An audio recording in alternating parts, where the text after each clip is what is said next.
Internacional libre de bolsas de plástico. Nos tenemos que seguir concienciando y recibimos en el plató de Estando Contigo a alguien que nos lo va a poner todo muy claro. Roberto Oliveros, Ecologistas en Acción, bienvenido. Muy buenas. A ver, voy a dar un dato.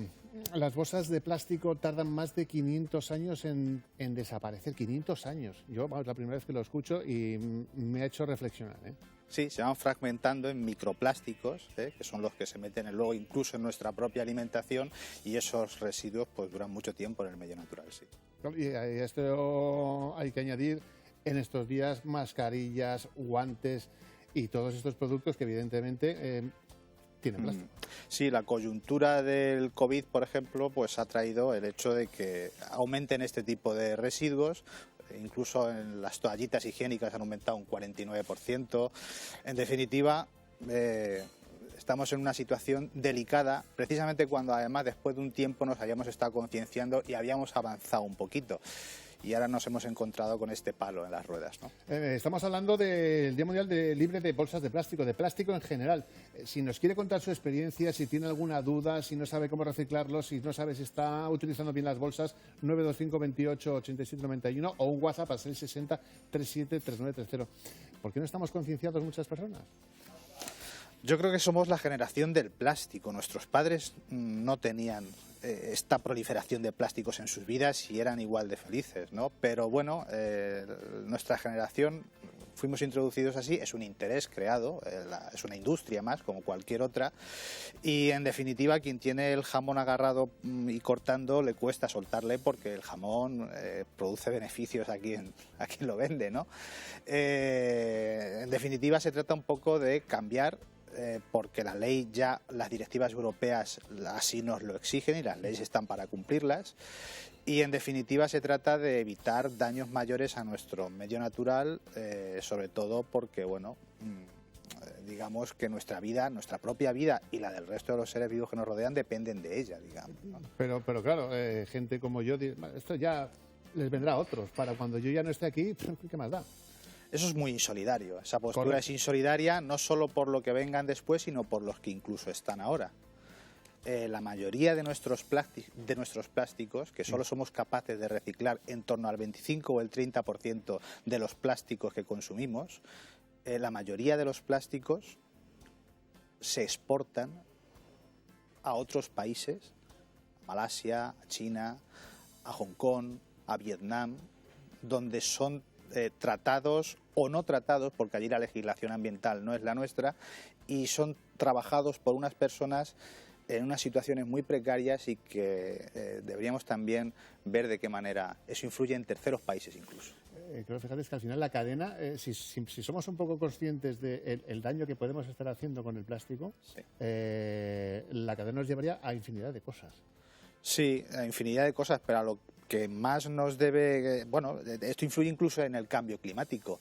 En la medida en que ese 75% de plásticos no se recicla, o bien van a vertedero, o bien se incineran en cementeras o en plantas térmicas y demás, y entonces pues eso contribuye, por ejemplo, también a la generación de gases de efecto invernadero. El problema medioambiental no es separable el de los plásticos de otros problemas, es todo un problema global. Claro, es que nosotros nos imaginamos que cuando tiramos, por ejemplo, la basura, llega a un punto donde hay ciertas personas trabajando, venga a separar.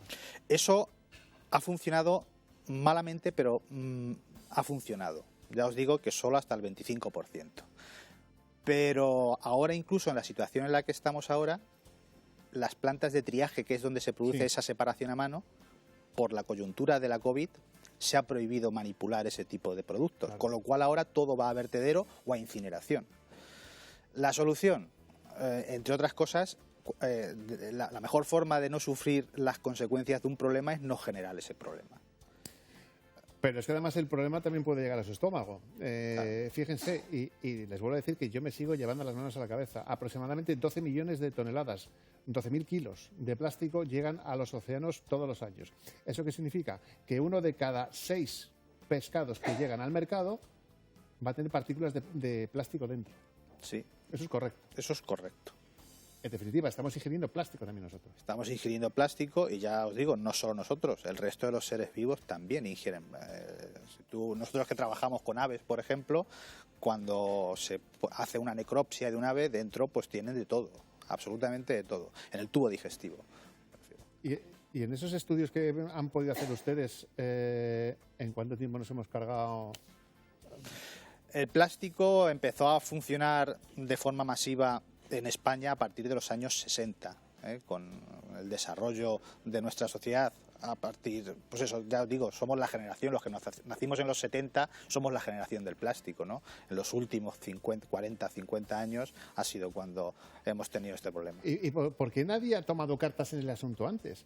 Es que en este mundo somos muy dados, hasta que no vemos el problema no ponemos la solución. Y aun viéndolo, a veces también nos cuesta ponerlo, pero son intereses creados, ahora, eso sí, si queremos ser solidarios con los que vengan después de nosotros, que son nuestros hijos. Yo creo que nadie quiere más a ningún otro ser vivo que a sus propios hijos. Si queremos que nuestros propios hijos vivan un mundo un poquito mejor, tendremos que pasar por ese aro, sí o no. Además, tampoco es tan difícil, las generaciones anteriores han vivido sin ellos. Es fácil tener una bolsa para ir a la compra, como hacían nuestras madres, o un carrito de la compra. Es fácil utilizar papel, que es más fácil de reciclar. Claro, pero alguno está pensando, claro, y ya luego... ¿qué pongo de bolsa de basura? Bueno, eso es uno de los grandes males de las bolsas de los supermercados, que son reutilizables por muchas personas como bolsa de basura. Hay plásticos que son compostables, que se llaman. No es la solución, pues son plásticos que son fácilmente biodegradables y que servirían incluso, no son exactamente plásticos, pero cumplen sus funciones. Bueno, es que los estamos viendo ya en muchas grandes superficies. Es ese plástico que ya a veces me piso presión. Es otro tipo de plástico, pero no es lo mismo, con esa textura, ese otro que no es un plástico propiamente dicho, se puede utilizar, digamos, luego se descompone y se puede meter en los ciclos orgánicos otra vez. Pero desde luego la solución a todo esto está primero en la reducción en origen, el hecho de que nosotros podamos llevar incluso nuestro tupper o nuestro recipiente para comprar cualquier producto que vayamos a adquirir en la carnicería, en la pescadería, siempre va a ser más seguro incluso en situaciones como la que tenemos ahora con la COVID, porque lo vamos a llevar limpio de casa. La gente cuando vuelve a casa con las bolsas lo que hace lo primero es limpiar la compra. Claro. Siempre será más seguro si tú lo has limpiado que lo que... Déjeme que diga que hay empresas que gracias a Dios se están preocupando de esto, como es Colotrama, que además quiere lanzar la primera marca 100% de bolsas reutilizables y que no dañen el medio ambiente. Está bien que otros se ocupen de nosotros o de advertirnos que esto, si sigue avanzando así, nos vamos a cargar todo. Sí, desde luego el camino que llevamos no es el adecuado. Y se pueden hacer cosas y para eso está la ciencia, para informarnos de lo que tenemos que hacer. Y por último, ¿esto ocurre solo con el plástico? No, esto ocurre con muchas otras materias primas derivadas o no del petróleo, producen importantes impactos, temas de metales pesados y cosas así, tenemos problemas similares también. Bueno, pues Roberto Oliveros, ecologista en acción, muchísimas gracias por darnos un poquito de luz y concienciarnos de que pues que hay otras formas de vivir sin plástico. E igual de felices,